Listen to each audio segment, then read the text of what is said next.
जातीय जनगणना की मांग देश में जोर शोर से उठने लगी है। क्षेत्रीय दल या विपक्ष के कई दलों ने सीधे सीधे मांग की है कि अब जनगणना के साथ साथ जातीय जनगणना भी होनी चाहिए, यानी कि हर जाति की गिनती हो कि कौन सी जाति कितनी है।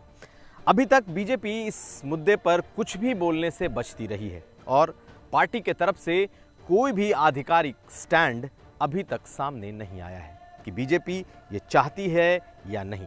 लेकिन बीजेपी के भीतर से जरूर जातीय जनगणना के समर्थन में स्वर फूटने लगे हैं, और वो भी बाहर नहीं, किसी दूसरे मंच पर नहीं, बल्कि पहली आवाज तो संसद के भीतर ही बीजेपी से उठ गई है।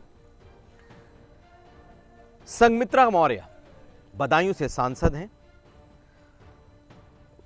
उन्होंने पार्लियामेंट के भीतर यह मुद्दा सीधे सीधे उठाया कि जातीय जनगणना होनी चाहिए, और जातीय जनगणना की मांग उत्तर प्रदेश में चाहे समाजवादी पार्टी हो, चाहे बीएसपी हो, बीजेपी के सहयोगी दल, अपना दल जैसी पार्टियां हों, या फिर जितने भी छोटे दल हैं, चाहे वो ओम प्रकाश राजभर हों, चाहे निषाद पार्टी हो, सभी दलों ने जातीय जनगणना की मांग कर डाली है।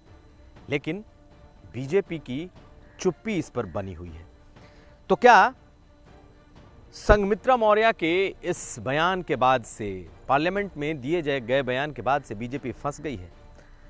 पार्लियामेंट में जो बीजेपी का स्टैंड आया है उसके मुताबिक फिलहाल कोई ऐसी जातीय जनगणना दिखाई नहीं दे रही है, लेकिन एक सांसद के सरेआम पार्लियामेंट में कह देने के बाद अब बीजेपी के भीतर दबी जुबान से इस बात की चर्चा शुरू हो गई है कि क्या सचमुच बीजेपी के भीतर भी जो पिछड़ी जाति के नेता हैं, सांसद हैं, क्या वो चाहते हैं कि जातीय जनगणना हो? दरअसल जातीय जनगणना के पीछे का मकसद साफ है। अगर जातियां गिन ली गईं तो फिर आरक्षण को लेकर 50% का जो कैप लगा है उसे हटाने की मांग होगी, 50% से ऊपर आरक्षण की मांग होगी। और ये बात खुद अखिलेश यादव ने भी संसद में दिए अपने भाषण में कहा है कि एक कमरे में अब कितने लोग रहेंगे, अब इसे खोला जाना चाहिए। ऐसे में संघमित्रा मौर्य का ये बयान जहां बीजेपी के भीतर पार्टी के लिए बेहद अहम है,